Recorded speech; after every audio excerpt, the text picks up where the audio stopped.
Welcome back to the Pillowfort. This week we are talking about Hunter x Hunter chapters 120 through 185 and episode 59 through 75, the Greed Island arc. So it's been like 3 weeks since we last did this podcast. Couple things came up, so hopefully we'll do like 2 weeks back to back. Then we'll start the Chimera arc next time. But so. Focusing on the Greed Island arc, I think maybe the biggest question I want to start out with is the game of Greed Island. Kate and Shania mainly. How'd you guys feel about the game? How the game is set up? The mechanics, because it's a video game. How'd you guys feel about that? Kate, I'll start with you if that's all right. Yeah, that's good. I really liked, first of all, the mechanism that was used to play the game with the cards and everything, the spell cards. I really liked that, everybody got that, ring, and I really like how when you left the game, or if you beat the game, you get to pick 3 cards to keep. I thought that was, a really cool mechanism. Just, the whole, binder thing and, how the game is won, acquiring all of the slot cards, I thought was, a really good mechanism, just as, a goal for the players to aim towards. Yeah, I definitely felt the same way about a lot of it. I thought it was really cool, too, with the big, plot reveal, I guess, that it's a place in the real world and what goes into that element of it. But I wish we could have seen, and I know this doesn't fit with getting in all the action and everything, but I wish we could have seen it play out as the game was supposed to be, instead of all of the stuff with the bomber stuff. Not that that wasn't cool, but I'm you set up this cool game, you made it really awesome, and then we don't even get to play it the way Jing intended because there's all those shenanigans happening. But it was still really cool game, really cool setup. I don't know. You're gonna want to maybe go into that a little more, because I don't know that I agree with you that this is not how Jing intended it. I don't know. Before we do that, Cliff, do you have any thoughts about Greed Island, how it's set up? How do you like this game or not like this game? I say just in general, I like that it does really capture the magic of you guys remember when you were a kid and you would play video games? I think the spirit of that is captured in a really cool way. I like that it's it really is this high stakes all or nothing thing. It's with real consequences, but I like the little stuff where it's people have to communicate with each other and you can find secret bosses and there's all these secret places you can go. And I like the boss. I think Razor's one of the coolest characters we've been introduced to so far, but I'm sure we'll get into him more. I just like that it really gets what's cool about video games and card games. And if you're nerdy about that stuff, it's cool to see someone who is also super nerdy. Yeah, I agree with that. And that's kind of what I was saying with my earlier thing, where I wanted to see more of that. And I feel like it got distracted by focusing on the other plots of the Phantom Troop and that thing with the bombers stuff. Not that those weren't important or cool plot points, but I'm I just want to watch them play some cool high-stake video game stuff. But that's what even that is so true to video games, where it's you just want to have fun and enjoy it. If you play fighting games, right? I want to play the character I like, the character I think is cool, but no matter what, people will gravitate to the meta horrible characters that will make it super unfun. I think that captures a certain type of video game love that I have, that no matter what game we're playing, people who play games will try to break it and ruin it and make it a horrible experience. And that's why I think it's super cool that we get to follow Gon and Killua, who are just we're going to play this game right. We're going to have fun. It's they pretty much do the whole time.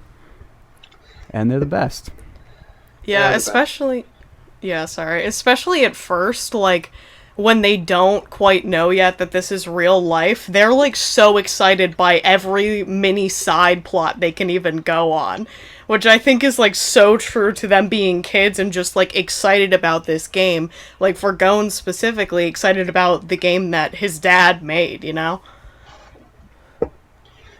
Yeah, we'll definitely. Yeah, I really like. I think even after they find out, like, kind of the reality of the game, they I feel like they're still pretty like in it. You know, they're still like in it too much. Especially Gon, I feel like the whole time is like I'm gonna enjoy this thing that my dad made. But yeah, I really like the game of Greed Island. It's been a long while since I watched this arc, and I forgot a lot of like the core mechanics for how Greed Island works. And so I thought it was really cool. Cliff, when you were like, it's like kind of a cool like merger of like a video game and a card game. I'm like, you know, you and I have been nerdy about video and card games for years and years. Right. But so yeah, no, I really like it. It does like combine scratches this weird itch that I didn't think I had. It was yeah, but I like seeing it. Um, so let's talk about some more of the like Nen abilities that we've seen. So I kind of like I'll probably do this like every podcast, but it's interesting to me because as we get new characters introduced, we always see like new specific Nen abilities, and so I didn't know if any of them stood out to you guys this arc, if any of them you liked or wanted to talk about at all.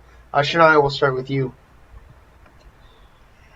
Yeah, so I don't know if it's like the coolest new Nen ability in this arc, but the one I'm thinking most happy, like just because it appeared during one of my favorite like moments in this arc is I think his name is Ganaru, and his Shadow Beast Nen, where he's got like the two apes and how they can switch places and the things that he does with them. I don't know, I just thought they were really cool, and the way that he used them, I really liked that. So yeah, his Nen abilities stuck out to me a little bit, and then obviously the bomber was interesting. I just think like he annoyed me as a character, which made me find him less cool. But like, I should admit that that ability is a cool ability. Yeah, Oh. yeah. No, go ahead, Kate. I actually thought that Genthru, even though he was the main villain, like at least for a little while in this arc, I thought that his Nen abilities were definitely the coolest. It loses a little luster after he's had survivors of these things, because then they kind of know how he does what he does. But either way, like, I just think it's interesting, his Nen abilities and, like, the triggers for his bombs and then, like, the countdowns, all that kind of stuff. It suggests, like, a very, like, mental element to his, like, Nen abilities of, like, the people that he's doing this to being like, oh my gosh, I'm gonna blow up, you know, even before they've had any damage taken. Yeah. And we see even, like, that now I'm forgetting his name. The guy who does that little like exorcism thing and makes that kind of Nen beast to like get rid of the bomb. Like we see even like he gets rid of the bomb like just in time, but like he's so concerned. He's like, I got to get rid of this like right now. Cuz like you said, it's that mental game that Genthu's trying to put in people's heads. But Cliff, any Nen abilities stand out to you this time? I just want to give a shout out to my boy, the best character forever and always, turning his childhood trauma into like a sick electricity trick with Killua. I think that's like the story behind that power is the coolest thing about that to me.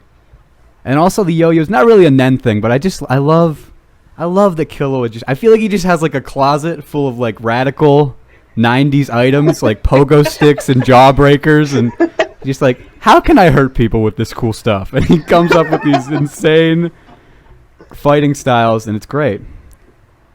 Yeah, just go ahead, Shania.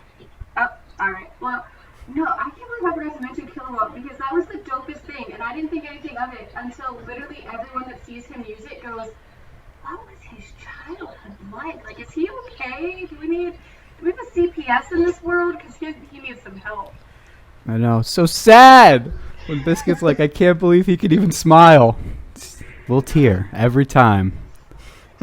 Yeah, like the fact that he like tased himself for days just to like hone in this Nen ability, like that just suggests in itself like the dedication and also like what he's been through. Like, damn. Yeah, he's like, oh, this childhood trauma, it could be pretty cool if we get it working right. Childhood trauma is cool now. And then Gon too. I really like both the main characters. I just like Gon's chimp brain came up with this rock, paper, scissors. It's like so perfect for him. And it's like it ends up being really versatile and like probably as complex as Gon could possibly handle, but it's like really it covers the bases. It's like a super cool system. Yeah. No, I really like Gon's too. I definitely I love that even like Netero, like when he hears about Killua's ability, is like, holy cow, that had to suck. Like, and you think like I remember like Kurapika explaining how like he came to conjure chains and like he had to like carry them around for months. He had to like feel them like for months. Like he just had to get like very like familiar with chains, and I assume that it's the same just with electricity for Killua. And he's just already so familiar with the feeling of being electrocuted that he's like, oh, I'm almost there. If I, tase myself for a couple more hours, I think I can get it. Casual, honestly. I want to talk just for a moment. I just want to highlight that when they are in the room, in separate rooms rather, trying to come up with their Nen abilities, and like Killua is like trying to explain to Gon what they're gonna do, and Gon just multiple times steam's just coming out his ears. Just he's got nothing. And then Killua eventually is like, you know what? I'm gonna go in the other room. You figure this out. I really like it. I really like that moment. That's a good one. It's very cute. It is very cute. Yes. I liked Gorenu's ability, the Nen monkey guy. Yeah, I thought I it was love the cool. monkey love. This guy, I didn't think he was going to get so much love, but shout out to Monkey Man. He's big. I like him. I love him. It's great. I Two think big monkeys. I think the Nen ability is like really cool, and like kind of like the one can like switch places, like, or I don't know how they work. They switch places in different ways somehow. Yeah, it's just weird to shout him out. Like, this is the guy that fought Razor, who did like what he did times a million. I guess we just really like monkeys in this call. Yeah, I like the monkeys. I like the monkeys too. Maybe if Razor made monkeys, I would be Yeah, more he made monkeys. inclined to. Then we'd have something to talk about. Then we would have. So you're right. You're absolutely correct. Yeah. No, I like that. And getting through this is obviously really cool. But kind of a question. We'll start with Cliff. I mean, if others want to jump in, they can. Do Sub and Bara have Nen abilities, or?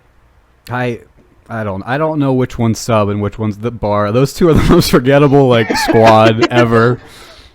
Okay, because I was like, they were like, we are all three the bombers, and I was like, it feels like really just getting through, and like you two are there. Yeah, They're just punching bags. They just seem like, honestly, they just seem like the hype squad for getting through. Because we don't really actually see anything that they can do. They're just kind of always there, just right behind them. Like, go, buddy. You got this. Yeah. Yeah, I mean, supposedly they are really strong. I mean, they like... I got the implication that like if our main characters weren't there, they are threatening as a unit, but I don't know anything specific about either of those two. Yeah. Yeah. But, I just didn't know, because I don't think we've seen them do anything. So, a little forgettable. But, let's move on to another character that we were introduced to in this arc. Biscuit Kruger. How do we feel about Biscuit? Kate, we will go to you first. I love Biscuit. Just like the fact that, first of all, she's like, how old? 57? And like, she comes up like looking like just a straight up child. And like, I think that also, like, her personality is just like not what I would expect from like a master hunter, you know? Like, I feel like a lot of like the hunters that are very powerful that we've seen before have not even like come close to like her personality. And like, also just like the way that she trains like Gon and Killua, I think is perfect for their personalities, and I just think they like complement each other in like the teacher and student kind of way just so well. Yeah, absolutely. I was not prepared to like Biscuit as much as I did, honestly. Like when she first popped up, I was like, who is this annoying 12-year-old that's gonna come mess with the other 12-year-olds? Why are you here? And then she became like the coolest 50-year-old ever, who is a great teacher. And then her one Nen ability is just very interesting. We got that whole masseuse thing, and I don't think we have time to unpack all of that. But then like when she gets super buff and her voice changes, and I'm like, what the heck, Biscuit? What are you? What kind of appearance changing freak is this? But she's great. She's totally great. Yeah, no, I have been sleeping on Biscuit for years. I like forgot a lot of things. As I said, I didn't really remember the Great Island arc, but Biscuit was really cool. I really liked seeing Biscuit. Also, I thought that her Nen ability was hilarious when it was introduced, and Killa was like, "All right, what do you bring to the table?" And she was like, "A really, really good massage." And Killa was like, "That's not going to help with the bombs, though. We." I also love their facial expressions in that moment. Like, it was just so perfect. They were both, like, so disappointed. I know, because she brings it to him like, look at that, this is the best thing ever. And he's like, wait, but the bombs. Cliff, how do you feel about Biscuit? Oh, I love her. Just, yeah, what everybody else is saying, I'm with it. It's a great ability. It's a very real ability. Like, if I had Nen, it would be like that. Just something that helps me out in life and is not suited for combat at all. Yeah, just some basic, everyday kind of stuff. Yeah, just something real cozy. Yeah, that makes sense. Listen, she was explaining her Nen ability, and I was like, it's not that bad. It does not sound bad, you know? That sounds nice. It does. It certainly sounds cozy. But And yeah, I'm like, I really... Oh, go ahead, Kate. No, sorry. I'm like, especially for like a 50-whatever-year-old woman, like that makes sense, you know? Yeah. Another thing for Biscuit, by the way, is she's like, if you think about it, really the only person who really won Greed Island, you know? She's like the only one who got what she wanted at the end. Like, she got the blue planet. Yeah. Everybody else failed except Biscuit. That's true. She went in, she got what she... Yeah, you're right. I didn't think about it like that. It was a good time. But yeah, so let's move on to Hisoka / the Phantom Troop, because we see a little bit of them in this arc. Obviously, they were a huge part of last arc. I didn't know if anybody had any thoughts about. Well, I guess we'll start with the Phantom Troop, kind of, and what they're doing. Any thoughts about that or no? Shania, I guess we could start. Oh, Cliff, sounds like. Nah, it was stupid. I love that I hope every introduction from now on from Hisoka is just ass out in the middle of nowhere, naked. Always. I just love that that's always how he's introduced. He's in the strangest places, butt naked, just looking for a fight. What a great character. Absolutely correct. No, That's another great Biscuit moment too. Biscuit's little like face is like really. Yeah. So Hisoka's introductions are they leave an impression for sure. He never enters a room or a forest pond quietly.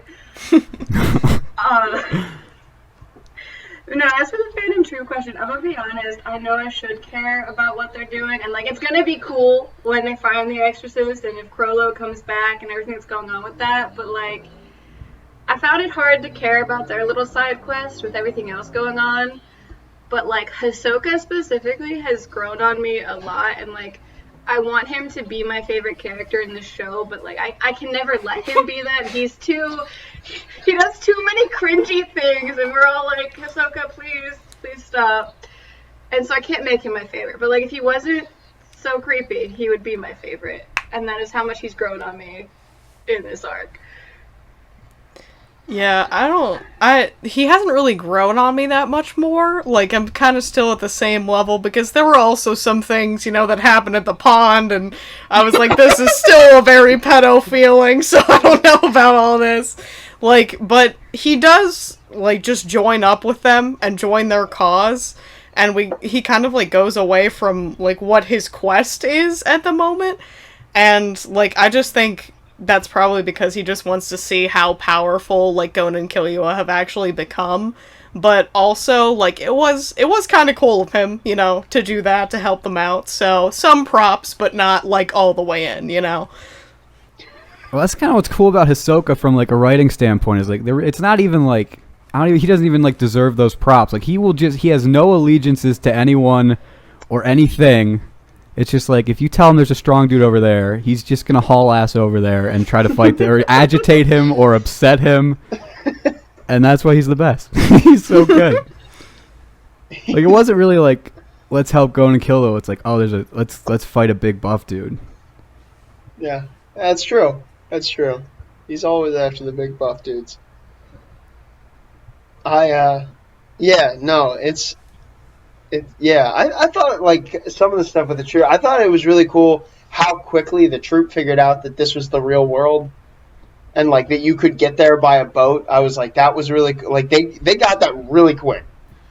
And I was like, that's really cool. Also, I forgot to mention this, but, so Beanolt, who is, like, he's a serial killer, I believe. The guy with the scissors who helps them train. How do we feel about that whole exchange? Kate, we'll go to you, I guess. Like, do you have any thoughts about, like, how they treat Beanold, or how, like, anything about that? I don't know. Like, we got, like, a super deep look into his backstory, and, like, I kind of thought that was, like, really cool, just, like, how we got to see that, like, kind of where he's come from, and, like, versus where he is now. I just thought it was interesting how, like, they gave us, like, so much character development with this guy that actually wasn't around for that long. So I thought it was just interesting that they did that, and his backstory was very sad and pretty interesting, but, like, yeah. Yeah, that was a super sad backstory. They made him, like, weirdly important for a minute there, because when he first comes in, I was like, okay, so this kid's just crazy. She's putting these boys in a situation where they're just gonna die. Like, this is, like, do or die right now. And then somehow it turns around to this great training montage, which then ends with him reforming his life, leaves his scissors behind and goes to turn himself in. And I was like, okay, this is not the trip I thought I signed up for, but I'm here for it. Yeah. Cliff, any Beanolt thoughts or no? Beanolt, not really. I guess I like that as another cool Biscuit moment. I like that, like, that's a really, that is an insane way to train children to, like, handicap a psychopath and then be like, all right, try to get him. Like, that was really, that's the moment where I realized that Biscuit was, like, going to be a hardcore and super amazing character. I really like that rocking of Beanolt. I think that's the coolest thing he did, was get rocked by Biscuit. Yeah, that was cool. So moving on. So briefly, like a quick aside, apparently, Killua goes and takes the hunter exam. Cliff, we'll just start with you. Thoughts about Killua's hunter exam run?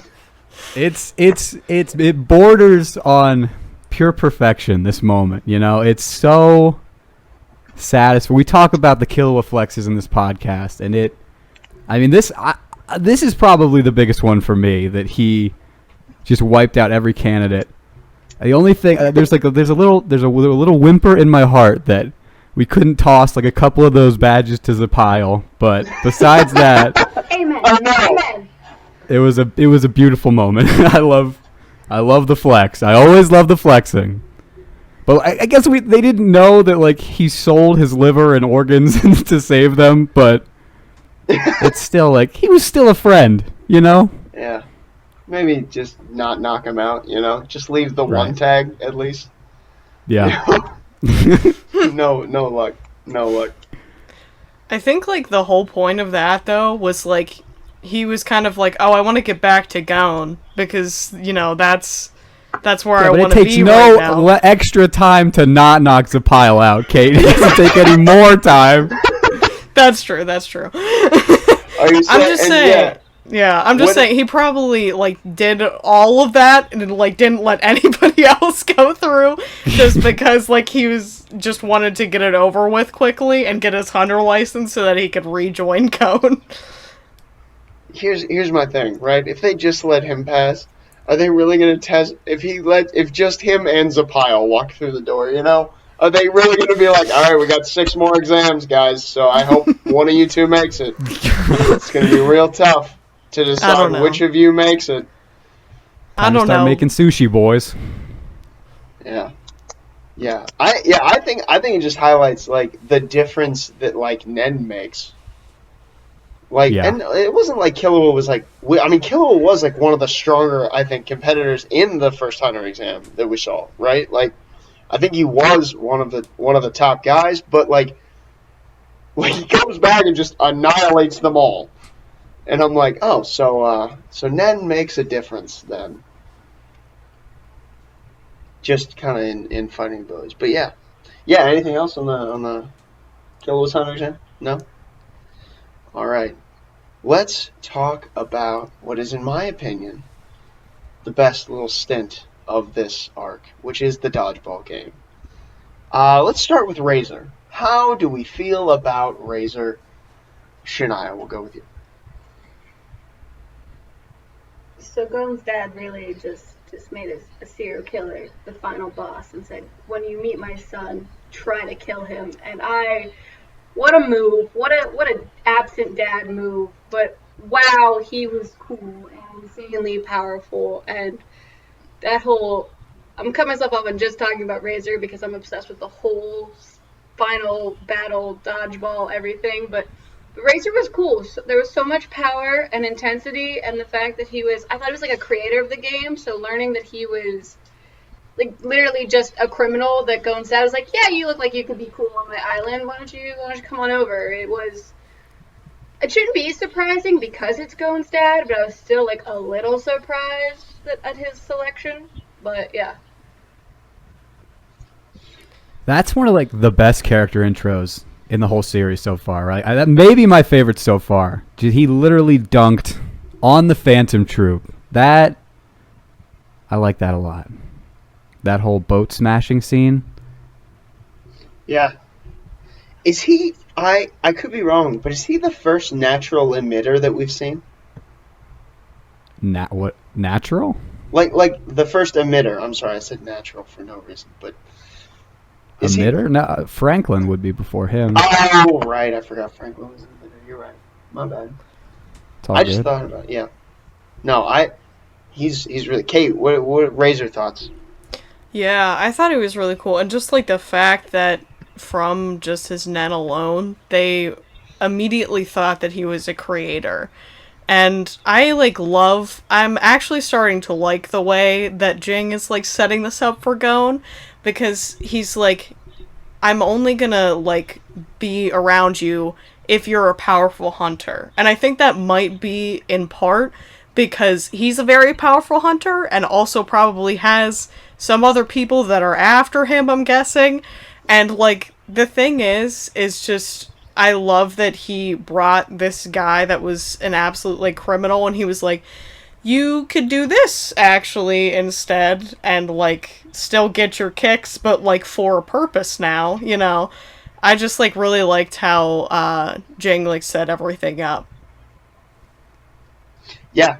I think it's really cool. I like that, like, and then we got to those. They were pirates, right? I think that's what they call themselves in the like the different sport games that they had to play, but they were like all criminals that Jing just found and like threw in the game. And he's like, you can't leave, but do this thing for a couple years. Yeah. Razor obviously being. I love when Gon gets like mad at him for killing that one guy, and he's like, "What did he do to deserve that?" He's like rape, murder. Yeah, just like unspeakable 40 times. Things. They're like, yeah, I mean, he was slated to be executed, and your dad broke him out. So I don't know. I mean, a lot of things. Yeah. Also, like, the amount of times that, like, Gon has said something like that, I think, like, this is the first time where somebody actually responds with, like, a semi-reasonable answer.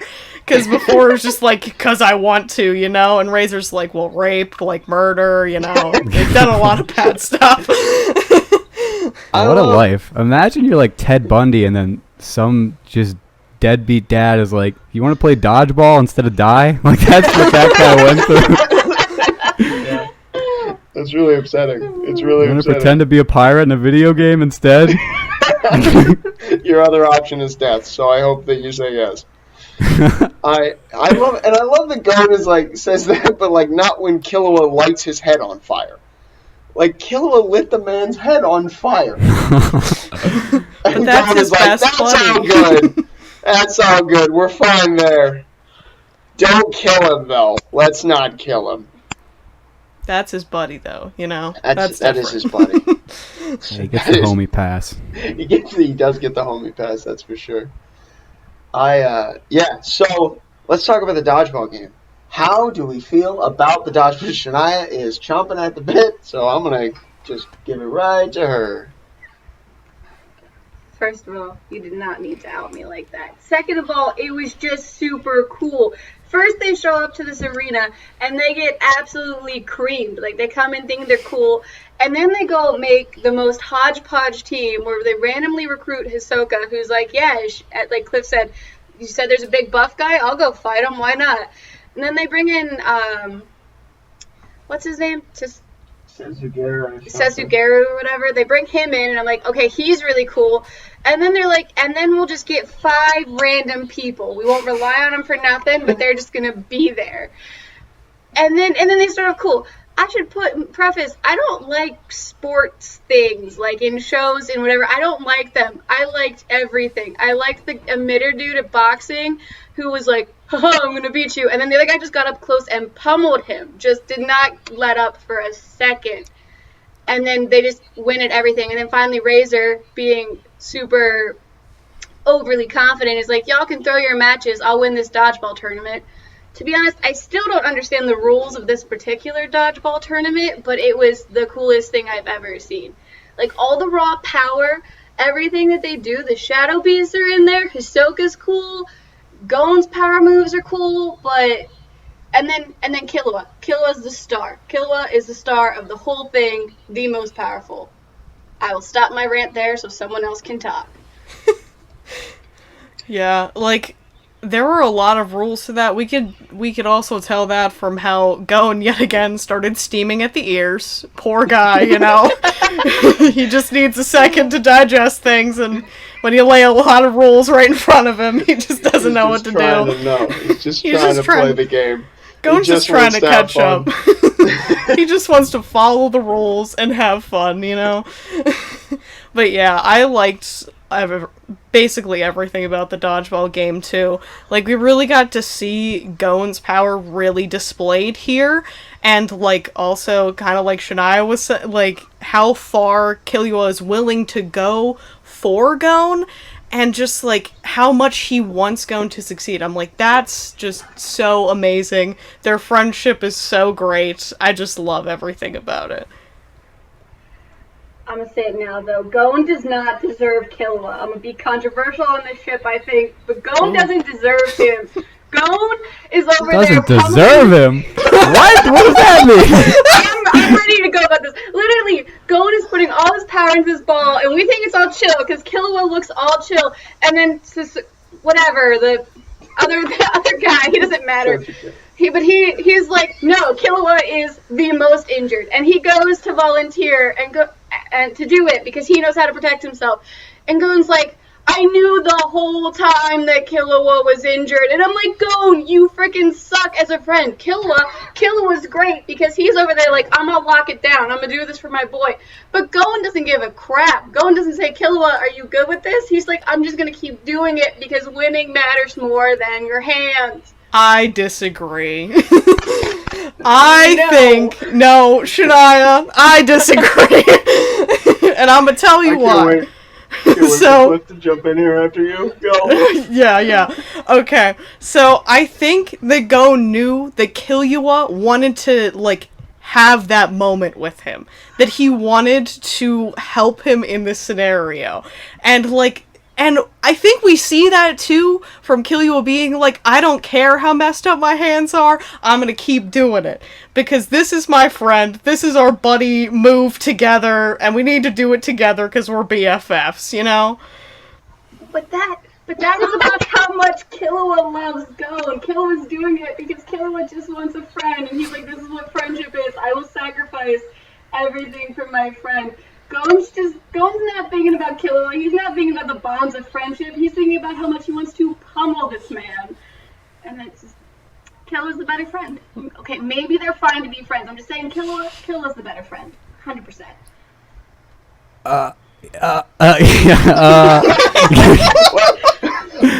Bring it home, Cliff. Bring it home. Killua is the better friend. That's correct. That's true. I agree. But here's the thing. Right? Nobody else is gonna hold this ball, right? And Gon is being a good friend by smashing. Gon is being a good friend by crippling his Killua's hands for life. The guy to do anything less would be a bad friend, because Killua, if he's putting his life on the line, he's being the biggest bro. It's a tough call, but you have to smash that ball.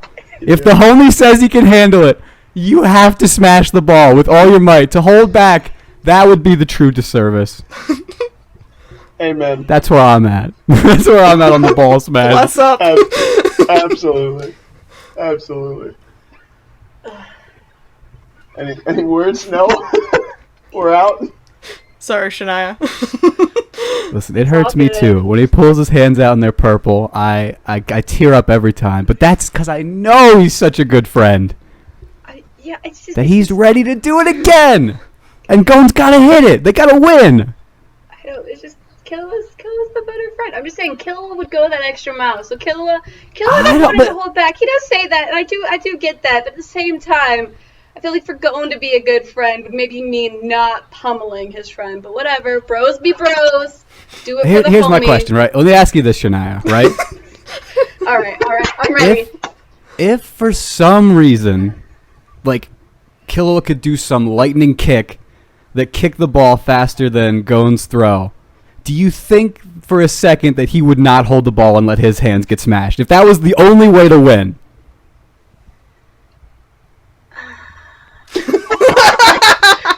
Defeat! I think he holds the ball. That's all I'm saying. I think he holds the ball.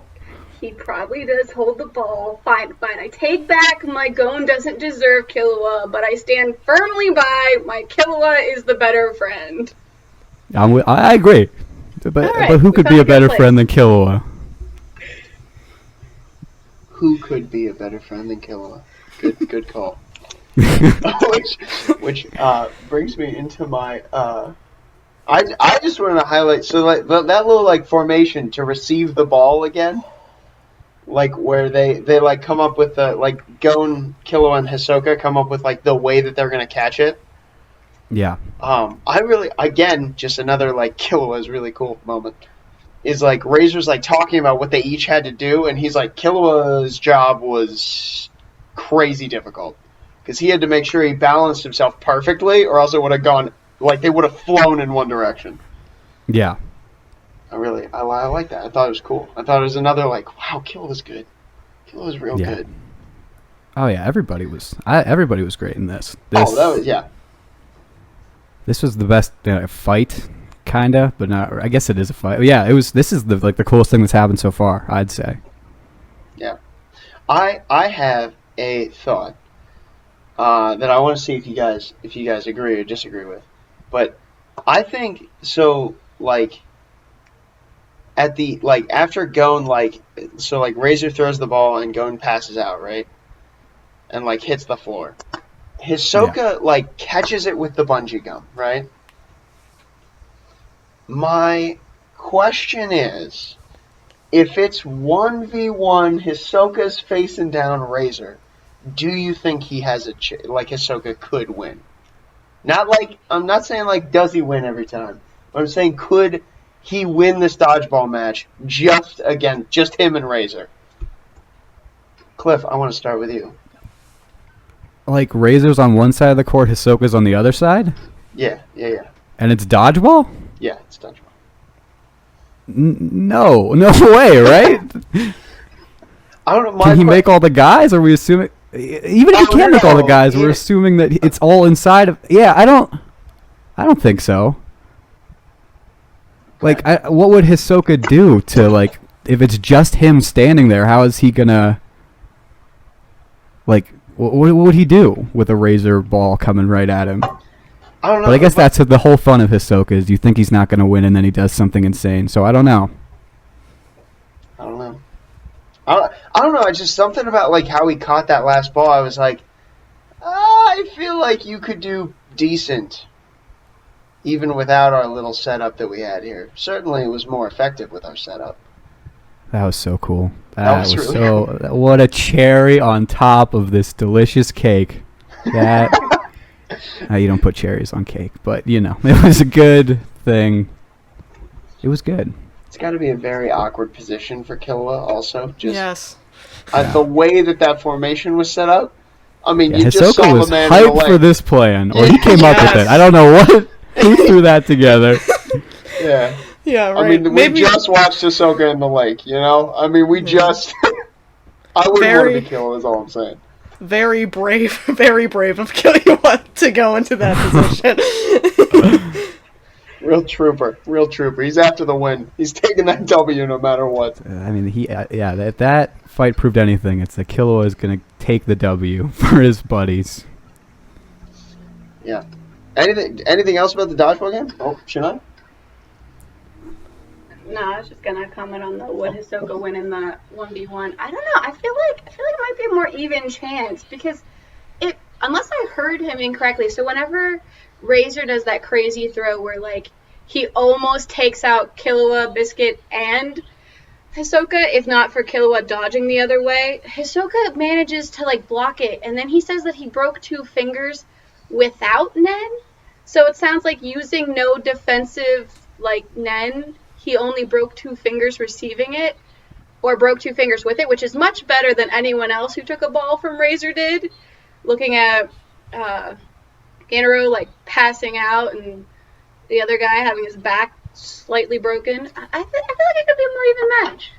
But yeah, I think the wording of the question just confused me a little bit because dodgeball is his thing.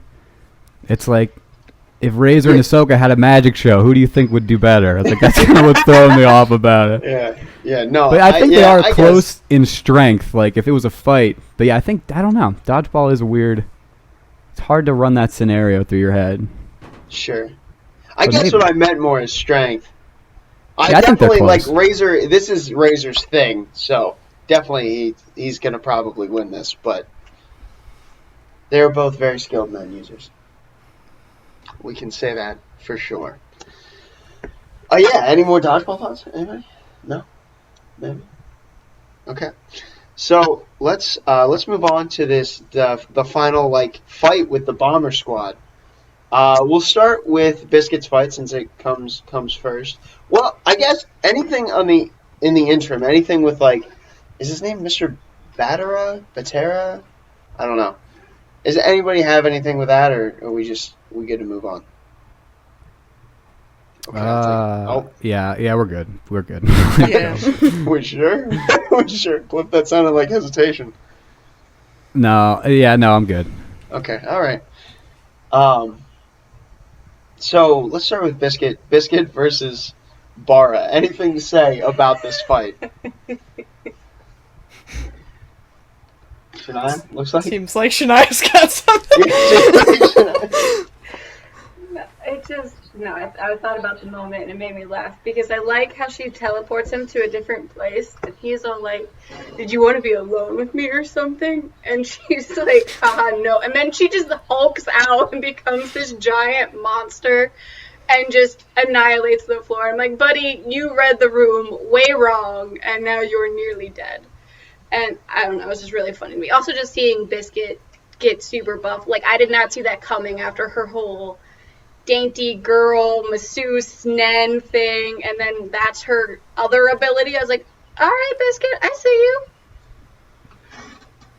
Yeah, I also, like, think it's interesting. She's, like, doesn't want anybody to see her in this form. She wants to be thought of as, like, the little dainty, like, girl that basically you see when you look at her normally. But, like, she's still so powerful in that other form, which I feel like is the only reason that she uses it. Because I feel like because of her personality, if she wasn't super powerful in that form, she wouldn't do it at all. Yeah, that's what I really like that her personality fits the small, like the dainty one, and not the like the big the hulking Biscuit. I think you're totally right, Kate. I think if it wasn't more powerful, she'd just never do it. Like, cause I mean, she's clear. It's clear she doesn't like it. But Cliff, any thoughts about this fight? No, it's good. Same thing everybody else said. I like it. Yeah. Killua and Sub, right? That one's Sub. Yeah, I call the other one Bara, so I'm gonna go with that one being Sub. All right, so Killua versus his opponent. Cliff, let's start with you. Any thoughts? Anything you like, dislike? I mean, you kind of, yeah. Anyway, go ahead. Yeah, same kind of stuff I said before. The yo-yos are sick. Do you guys want to take a shot in the dark? What's cool? What's Killua's next like radical, zany weapon he's gonna bring in? Because I mean, like the skateboard's gone. Like he just gets bored with things. It feels like. Do you guys want to take a shot at what he's gonna hurt people with next? I don't know. It's gonna be some, like, wacky 90s toy, though, for sure. Like, I feel like that's his shtick, and I also love that that's, like, his thing, but, like, Yeah. it's definitely gonna be, like, some zany 90s toy, you know? He could put in work with a jump rope. Like in the right hands, he could really Absolutely. I mean, I don't know. You a said bop it's like it. toy, That'd be I pretty pictured him sweet. with a paddle. What was that? I missed that one. No, as soon as you said like what other like random like toy thing you would find, I pictured him with like one of those. Are they just called like paddle boards? It's like the attached. There's a ball and a string. And you just bounce it up and down. I picture him just nailing someone with like an electrified version of that. Yeah. First thing that popped in my head. Incredible if Oh he my did gosh. that. Big fans of the paddleboard idea. Paddleball, paddleboard. I don't know what it is. I just feel like that's such, like, a great, like, I'm imagining it in my mind, and it looks so cool. Like, That's so in character. Yeah, it's that zany '90s toy feel, you know, that we're going for. Grabs it out of an arcade, you know, but yeah.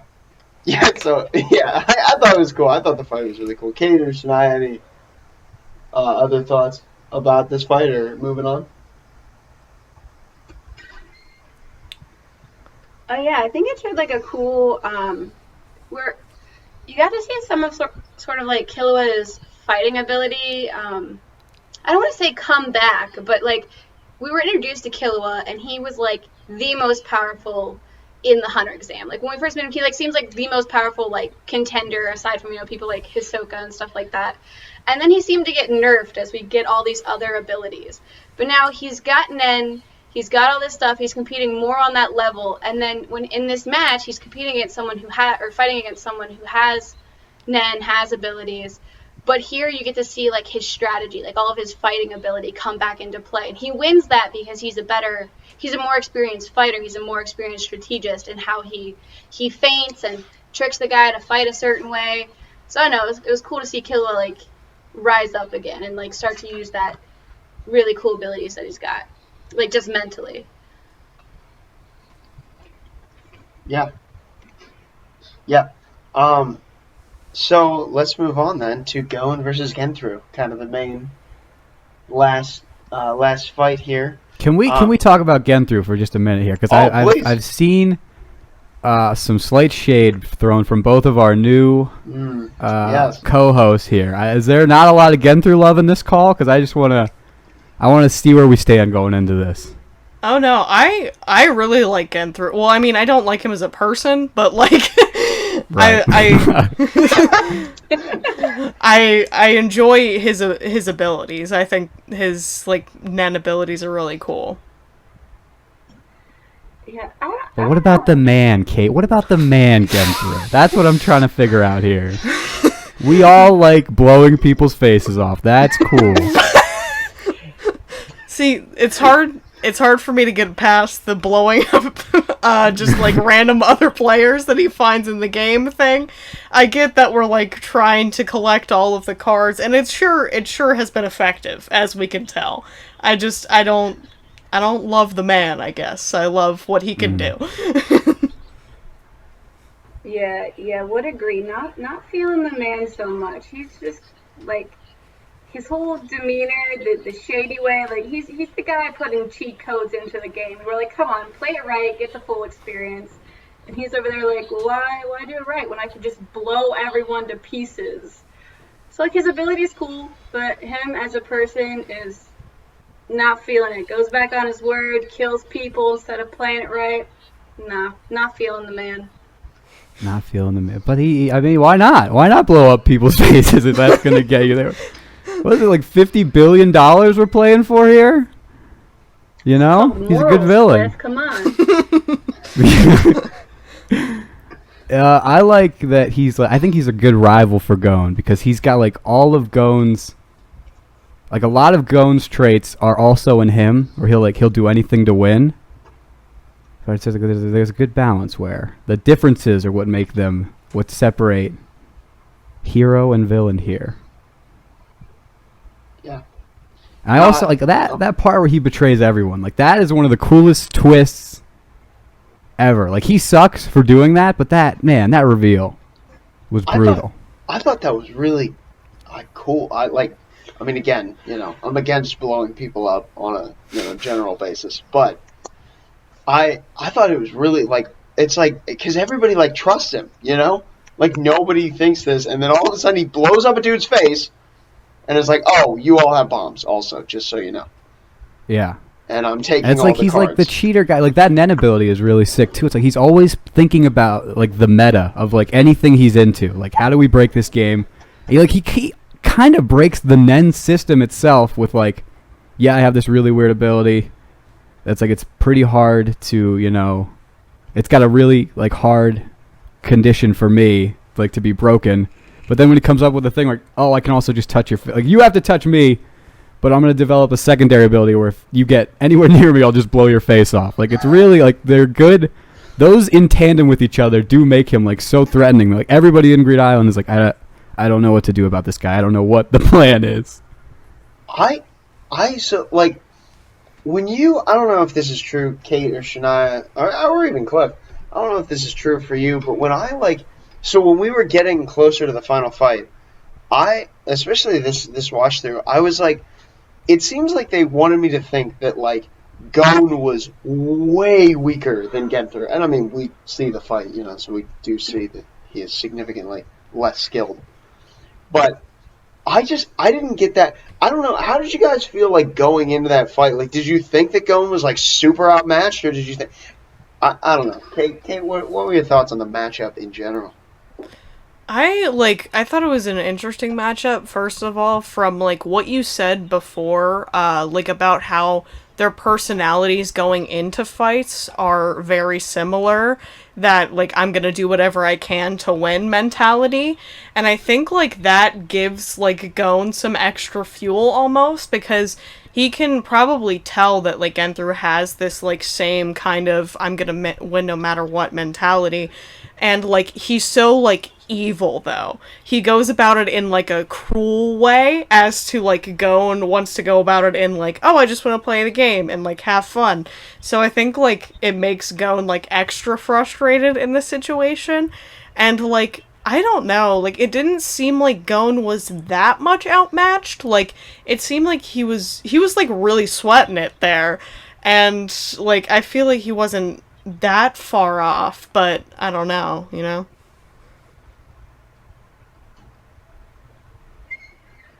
Yeah, yeah, it felt like a pretty even, well, not, I don't know, even fight, but like he seemed to hold his own for a little bit. Like he was getting taken out as Gon does. But I feel like Gon's strategy is to just take a bunch, like, is an endurance strategy. He just takes a bunch of hits and looks for like that one good one that counts. But maybe this gets a little off of what you were asking about, Luke. But I was getting annoyed with Gon in this fight because he was. I don't know. I find myself getting more annoyed with Gon. I'm gonna find myself in the low camp here again, I think. But he just. I know he just got a lot of big brain energy going on there, and he's just got his direct way of fighting. But like they had a plan, he acknowledges they had a plan, and then he goes, "I'm gonna break the plan because I think this is gonna work." And then he loses an arm. He sacrifices a whole arm in order to like win this thing on his own. And I'm just like, Gon, could you for like 2 seconds in any fight just stop being like this? Rely on your people, trust the plan, stop being this hard-headed dude. I mean, it's such an enhancer thing, but still. Other thoughts on Gon's stubbornness? I took the last one. Kate, you want to go? You want to go in on this one? You can. I mean, if no one feels like going in, I could try, but. I mean, like, I don't know. Luke, you try going on this one. Go for it. I don't know. I don't know. I think, like, moments like this make me, like, take Gon, like, further away from being my favorite character in this series. They do make me think, like, I don't know. There's something about this that I'm like, that feels so real, like where he's like, you know, because Killua comes up with this whole plan. He's got this whole, like, he's like, this is what we're gonna do, and we see the plan. We see the plan work correctly. Like everything does go the way that their plan was to get through. But you see that like right before he does that, Gon like says like I'm sorry guys, I'm gonna be selfish. There's just something about that like feels so real. Like feels like, I don't know. I feel like. I'm like, if I'm thinking 12-year-old boy in this crazy situation who has these powers, I'm like, he's always doing that. He's always pushing himself. It's very Gon, I think. And I don't know. I like it because it's real. I don't. Yeah. Look, I'm not saying it's not real, but I'm also saying it gets real annoying. Like, is that like a 12-year-old behavior? Sure. Is that so true to who Gon is that I would probably actually be a little upset if he acted differently? Probably. But I'm also like, I just see the potential he could have if Killua was not carrying literally all of his brain cells with him.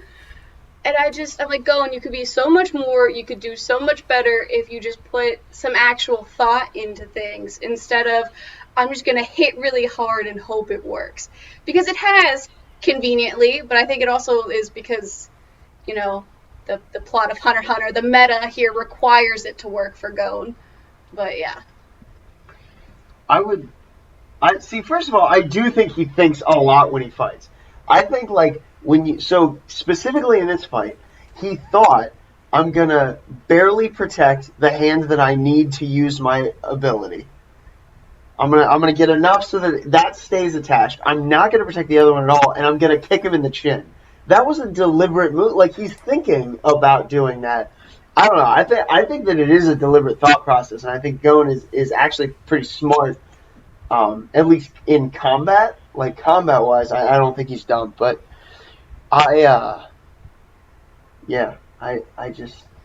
he's definitely, it was like a deliberate choice. Also, I don't know if Cliff, you would know this, or maybe even Kate if you, like, remember, but does Gon know what Breath of an Archangel does at this point?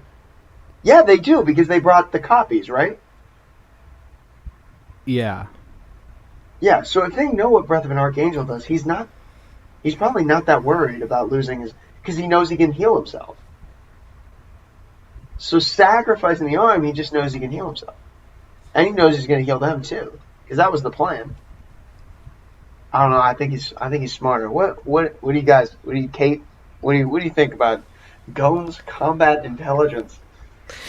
I think like he definitely does do a lot of thinking in the moment when he's fighting an enemy, and a lot of his fights, I think we've seen him do that.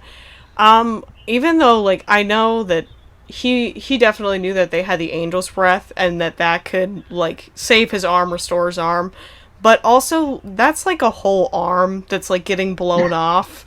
So like I think that's just a testament to how determined he is to win, because he knows he's going to endure like the most excruciating pain, and yet like he's just like, all right, sacrifice the arm, this is what I gotta do, this is how we're gonna do it. So I do admire his thought process in the midst of battle, especially since it's a high stress situation.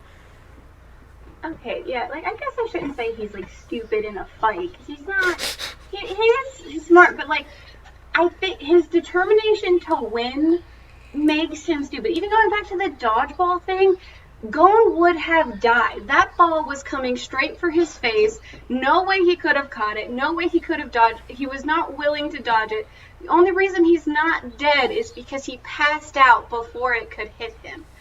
And that's the kind of logic he goes into things. Like, later, there's that moment with the Archangel card that, like, things get a little shifty and they might not have enough. And I'm like, going, what if, in the middle of your little venture, the guy holding all these cards got mugged of his, and now you've got no cards, and you're just chilling the rest of the game without an arm? Like, so he does think through stuff, but, like, he's also willing to sacrifice any part of himself.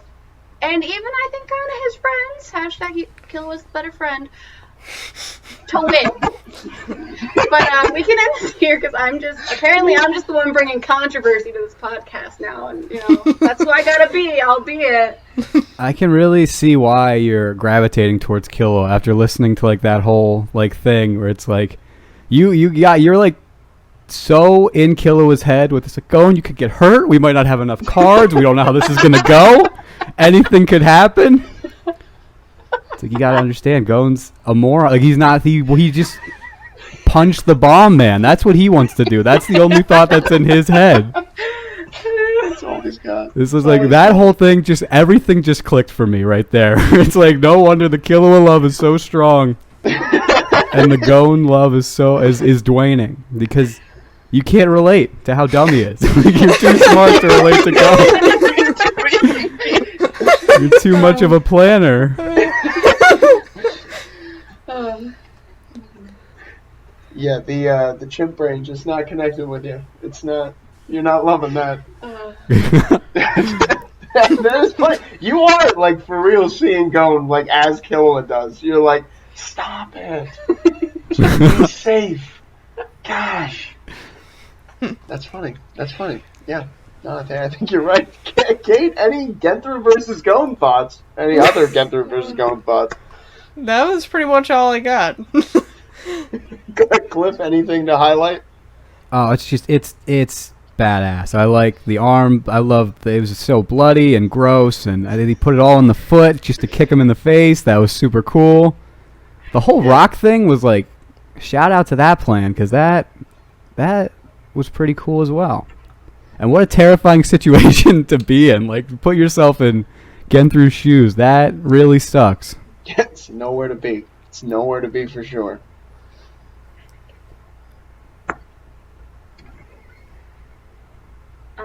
And then this thought, hopefully less controversial, it's not necessarily about the Genthru Gon fight, but the aftermath, where like they're dishing out the Archangel cards, and they're like one short or whatever, and Genthru offers to heal someone else. He says, "Don't use the card on me," and then I think someone else, like they do end up doing like having another one to use on him. But I'm like, Genthru, at the very end, you became a less horrible person. Because apparently these two guys you've been keeping with you have some value to your life that you're like, no, use the card on them, not on me. I'm telling you, he's cool. He's cool. There's some coolness in this character. Remember when they had the lucky dice, and he was the one that rolled it? Do you remember that thing? Mm-hmm. That was cool. He put his life. That's what I'm saying. He's like an evil Gon. He cares about his boys too.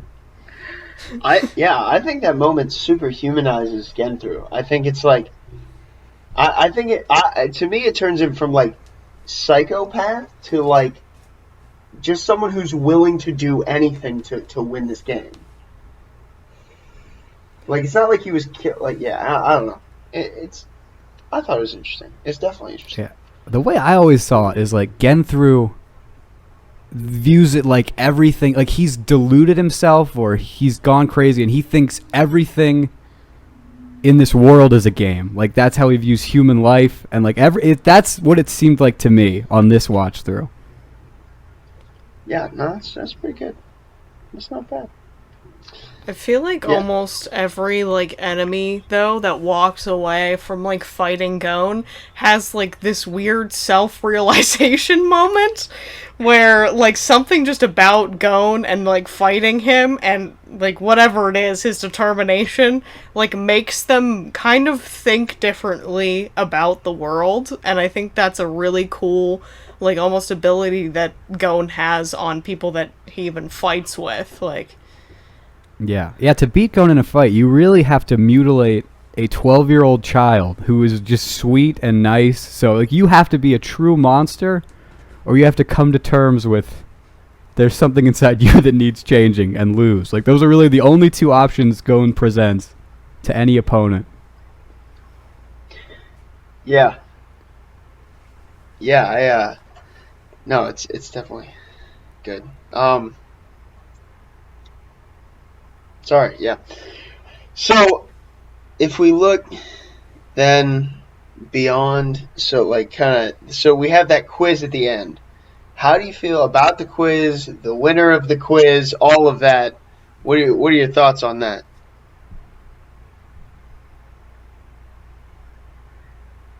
I was a little annoyed that Gon was like the winner at first, but then like we had I was like, how does this 2 brain cell child, the one bring it her home? But then like after watching that episode, Luke and I talked about after where you said like about how it's his dad's game, so of course like he's in it like absorbing everything, wanting to know the game, wanting to know Jing, like of course he's taking it all in and remembering it all, and I'm like that actually makes sense because Gon, even if he's not the smartest, he can definitely fixate on the things that he's into and the things that he really loves. So then I was like, okay, it 100% makes sense that he's the one who can pass the test. I just thought it was interesting because it added a different spin on what we've seen in the game so far, and it's like the last phase that a player goes through. I just think it's interesting how like after all of these kind of physical demands of like how powerful you are, how can you acquire cards and do all this kind of stuff, it then boils down to like, okay, so how much do you actually remember about this? So it takes it past just the brute strength and like allows basically for people to pass with what they've gotten through with the game.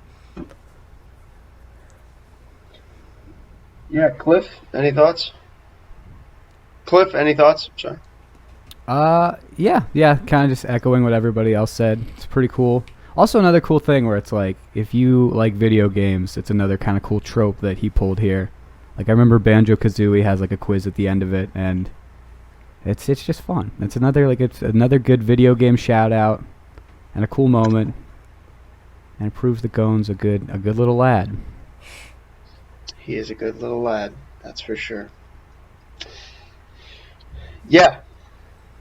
So, Kate, you said you've already watched ahead, right? Yeah. So you know a little, you know the answer to this question. But Shania, who has not watched ahead, have they met Jing? Is that Jing? I want to say yes. Like, I feel like that makes sense. Like, I feel like that's him. It feels like the place where we last saw him. But at the same time, I'm like, this is Hunter x Hunter. It can't be that easy. So either it's not him, it's someone else that's like a clue to him, or like 2 seconds after they see that it's him, something absolutely insane is going to happen. Like, I don't think that there's going to be that immediate reunion. Like, I don't know. I just don't think that's how it's going to work. Okay, yeah. That was a really unfortunate. Is anagram the right word for Jing's name? Did you guys see that? That was a real. Yeah. Yeah. What? That's a tough one. That is a tough one. Why that way? You know, I have a lot of questions about why that was what they chose. But I did too. But then I was like, I tried to make another word and I couldn't. The books did N gig. And I'm like, that's not really anything, but I guess it works. wait a minute. So you're telling me the localized show changed it to that? No, I think the original Japanese is the unfortunate one, and then the translators are like, not going to put that in our book. We're not going to call them that. Okay, all right. Oh, it's the Viz, isn't it? Yeah. That's it. Yeah, Viz is going to take care of that, no problem. You can clean that up. I like your idea better, though. Like, they just thought that was funny. I'm like, you know what else it spells? I can say that. Yeah. But no, I think what you guys saw is the original. Yeah, that makes sense. I would also guess that means nothing in Japanese to Takashi's credit. Yeah, that's probably true, but yeah. Huh. Yeah, anything go Shania, you got something else? Go ahead. No, while we were thinking of names, I was thinking about one of the final characters we see that we just kind of passed over, like the final guy that you get summoned to, who's just like chilling in his room, just like surrounded by just trash because he's been waiting like how long's it been, like at least a decade for someone to clear this game and meet him, and he's like, oh shoot, people are here. And then to learn that Jing changed his name, that he was like, your name starts with D, and he's like, no, it starts with W, and then he's like, nah, it's D now. And then they add in that like a minute later his name was legally changed to just start with a D. I was like, this poor man just brutally victimized to spell out the word greed. I mean, I get it, like, Gru is not as fun of a name. Gru Island, not feeling it. But at the same time, you can't just change people's names, Jane. Can't do it. I would like to argue that he can do it, and that he did do it. Fair point. Yeah. So, Kate, any other thoughts on the Greed Island arc? Just like, I also kind of want to talk about the guy at the end there.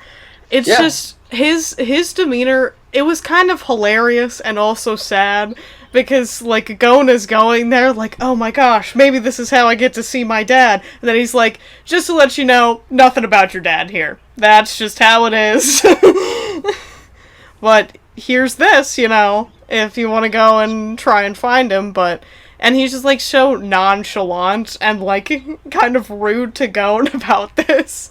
I just thought it was funny. No, it is. It definitely is. Oh, I like Jing's friends. They're fun. Friends, is that what we want to call them? Maybe? I don't know. Seems like he's rather callous to these people. Yeah, Cliff, any other thoughts?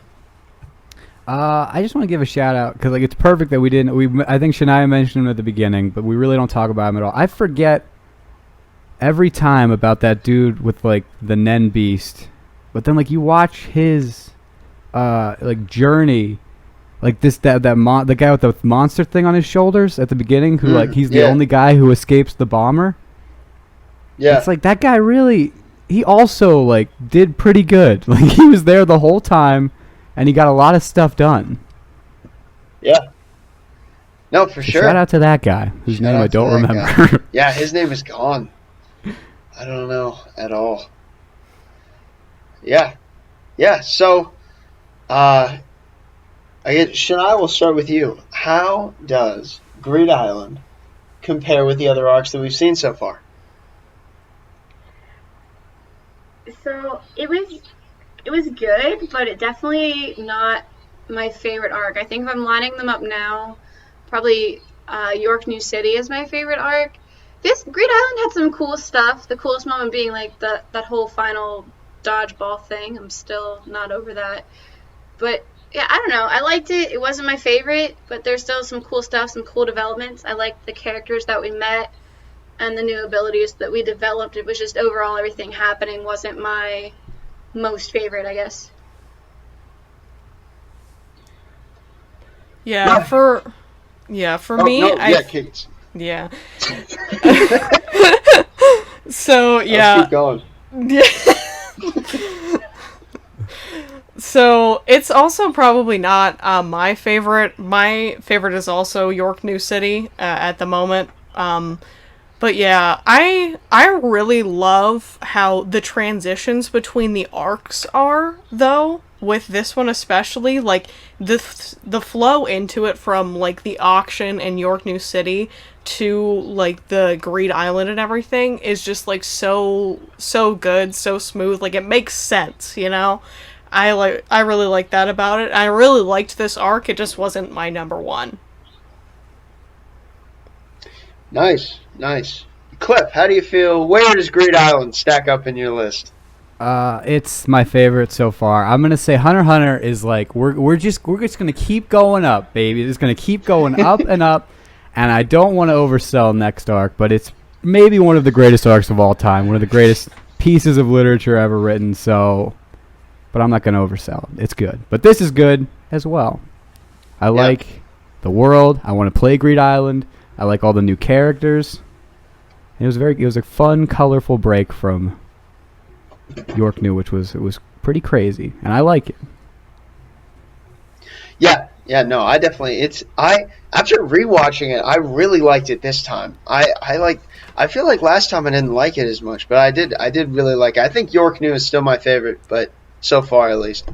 But I definitely Green Island was really good. It was definitely awesome. But yeah, so that leaves us with the favorite character check. We'll start with Cliff because I can assume your answer. Yeah. But who's the favorite? It's still Killua. And I mean, I feel like this whole podcast was really justifying why that is. Yeah, this is a good Killua podcast. This is a good Killua run. This arc. Yeah. Yeah. Shania. So I think maybe Killua is coming out on top now. Like, Kurapika's still cool, but Killua, I was really feeling him this arc, and then I think as Cliff pointed out, I'm just very much in his head and how I look at all the situations. I'm like, go no, don't do that. So yeah, I don't know, Killua was pretty cool, and then again, Hisoka's rising to be a close second. Like, he does the things that'll never let him be first, but I'm like, you're powerful, you're cunning, and you're cool, but you're also creepy, so Killua gets to keep spot number one. Problematic second. Will never rise to the top. There's a lot of Hisoka love there, you can tell. It's just not... Yeah, that lake scene's kind of tough to overlook. There's a lot that's tough to overlook. Yeah. It's why he's never number one. So, Kate, favorite? So this arc made Killua absolutely come back on top for me. He's back in the number one spot. Just like seeing his abilities and like Cliff said, just everything that we've said in this podcast, that's what made me come back to him. He's just the best. He's a great character. Oh, you love to see it. Yeah. I'm going to say that my favorite character right now is still Kurapika. But Killua is amazing. And definitely at this point would be second. A close second, even. Ooh. Not Hisoka. But I still like Kurapika a little bit more, so I'll still go with Kurapika in the number one spot. But yeah, anybody have anything else before we head out here? I think I'm good. All right. Kate, anything? No, I'm good. Cool. Shania? No, I'm good. All right. Well, thanks for joining us, guys. Next week we will be doing we're going to split the Chimeran arc in half because it's super long. So the first part that we're going to do is, if you're watching with us, episode 76 to episode 92 in the anime, and if you're reading, it's chapter 186 to chapter 216. So that'll be next week. Yeah. So definitely subscribe to the channel for more, and we will catch you next time.